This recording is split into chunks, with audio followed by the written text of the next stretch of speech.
स्त्री चाला। एक था राजा। राजा की हजामत बनाने जो नाई आता था, उसकी पत्नी नैन अपूर्व सुंदरी थी। एक बार वजीर ने नाइन को देखा तो वह देखता ही रह गया। नाई की अनुपस्थिति में उसने राजा से कहा, हे प्रभु, स्त्रियां तो बहुत देखी हैं, लेकिन नैन पर तो आंख टिकाए नहीं टिकती। उसे तो आपकी सेज पर होना चाहिए। राजा तो स्वभाव से ही सामंत वृत्ति का था।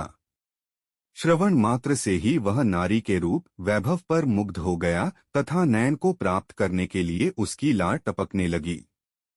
वजीर ने उसे परामर्श दिया, महाराज, नाई को कहीं बाहर भिजवा सकें तो उसकी अनुपस्थिति में नैन को फुसलाया जा सकता है। राजा ने नाई को बुलाकर कहा, मुझे स्त्री चाला की जरूरत है। जहां कहीं से ही संभव हो जाकर तुरंत ले आओ। तुम्हारी क्षमता तथा वफादारी पर मुझे पूरा भरोसा है। नाई बेचारा सीधा सादा। वह सोच में पड़ गया। उसे तो स्त्री चाला नाम की बला का भी नहीं पता था। वह उदास सा घर पहुंचा। बिना खाए पिए खाट पर लेट गया। उसकी पत्नी ने पूछा, इतने घबराए हुए क्यों हो? नाई ने रोनी सी सूरत बनाकर कहा, राजा ने मुझे स्त्री चाला लाने का आदेश दिया है, पर मैं उसके बारे में कुछ भी नहीं जानता। व्यर्थ की मुसीबत गले पड़ गई। नैन ने विश्वस्त स्वर में कहा, तुम तो व्यर्थ में स्त्री चाला की चिंता कर रहे हो। जाओ राजा से कहो, मैं स्त्री चाला तो ले आऊंगा, लेकिन पहले मुझे 4 करोड़ रुपए दे दो।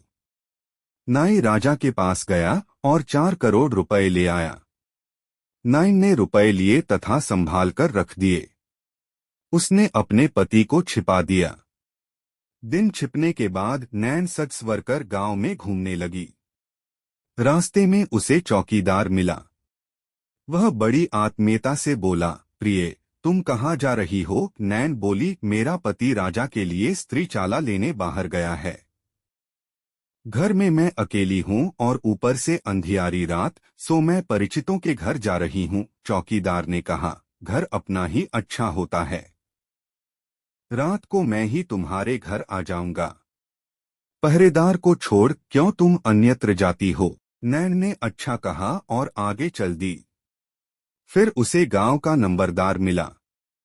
नैन की महक से उसका भी शरीर पिघलने लगा। उसने कहा, तुम्हें चिंता करने की जरूरत नहीं। अंधेरा घना होते ही मैं तुम्हारे घर आ जाऊंगा। चौकीदार नंबरदार के बाद नैन को वजीर, राजा तथा पुजारी मिले। उन्होंने भी रात होते ही उसके घर पहुंचने की बात कही। नैन हाँ करती मन ही मन मुस्कराती अपने घर लौट आई। घर पहुंचते ही उसने चूल्हा जलाया तथा उसमें 2 लकड़ियां लगा दी और पतीला चढ़ा दिया।